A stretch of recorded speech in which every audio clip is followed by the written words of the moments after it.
Hey everyone, in this video we're going to be taking a closer look at how I store my car during winter in the garage. We'll take a look at the Carcoon behind me, delve inside, see how it works. I'll give you my thoughts and final opinions, and yeah, with that, let's get started.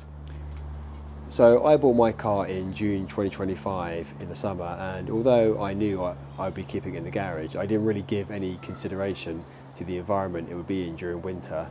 So my garage is a 1930s single skin garage with a flat roof. So yeah, no insulation, very drafty, quite damp, and the temperature swings can be quite significant given the lack of insulation. So I wanted to make sure that my car was in an environment where condensation can be kept at a minimum, because I didn't want to have to worry about it corroding away. And so yeah, that's why I looked into Carcoon, and hopefully this video will give you a good overview of what the product is like, how it works, and my view. So this is the Carcoon Veloce model, and for those not familiar with Carcoon, it works by creating active airflow within the air bubble, which then provides isolation from constantly changing temperatures and humidity of the ambient environment, which can lead to condensation forming on the car. So my model is the small size, and that measures in at 433 centimeters in length, 230 centimeters wide, and 170 meters high. So in my garage, it is a bit of a snug fit. It's not quite up against the wall on the right, and down on the left side of the Carcoon, there's still a narrow gap between it and the shelving. So it is tight, but there is enough room for me to squeeze through when I need to get to the back of the garage. And behind the Carcoon, there's still a bit of space left at the back. It's not the most accessible of areas, but to be fair, these items don't come out much during winter, so not much of a problem. So this is the external power source that feeds into the inside of the Carcoon via a side access zip. And here is one of the two fans that provide the active airflow. The other fan is on the opposite side at the rear. The front access is open via zip and stored above. This model of Carcoon has a frame inside which stops the Carcoon fabric from collapsing every time you open and close it. Inside, you can see there's still a bit of room on either side of the car, so I can move around and work on the car if needs be. I've also put foam mats under the wheels, and this is partly to protect the base of the Carcoon because my garage floor is quite rough, and also partly because if I'm working on the car in here, it makes it a lot more comfortable surface to work on. Under the car, I've got a small tubular heater running at low wattage, and I keep this on 24/7. It's not here to warm the car, it's just enough to help keep the air inside the Carcoon slightly above dew point, and that helps prevent condensation forming on the car.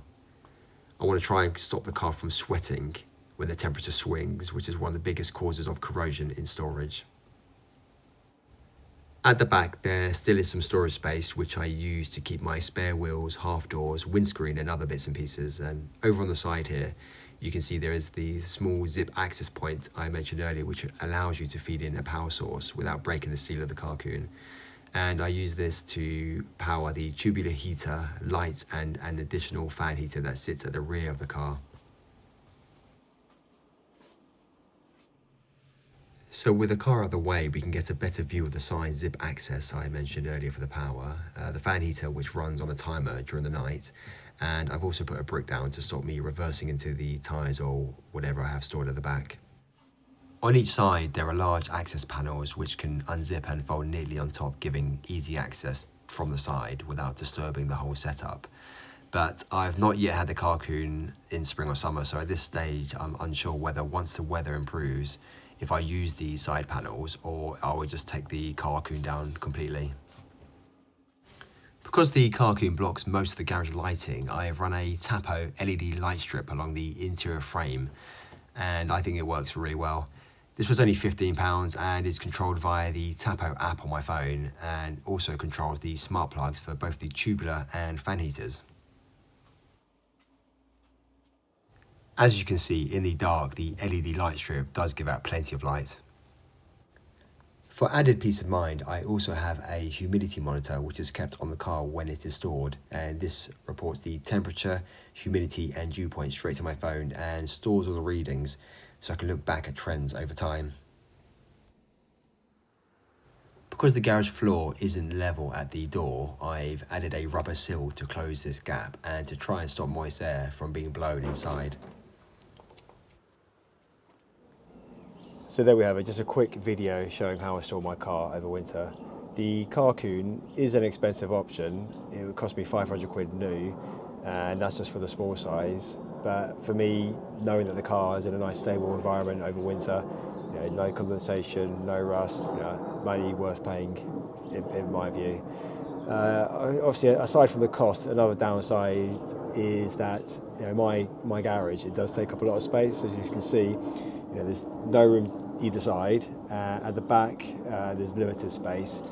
So in terms of storing and access to stuff at the back, like the bikes, ladders, that can be quite a pain. I'm yet decided what I'm going to do in summer, whether I'm going to collapse it and just store the car in the garage, or just keep it up and just have the side doors open. So yeah, undecided to see how practical it is day to day when the weather's nicer and I'm using the car more often. But yeah, a decision for later. But yeah, no, thanks for watching, and yeah, see you in the next one. Bye.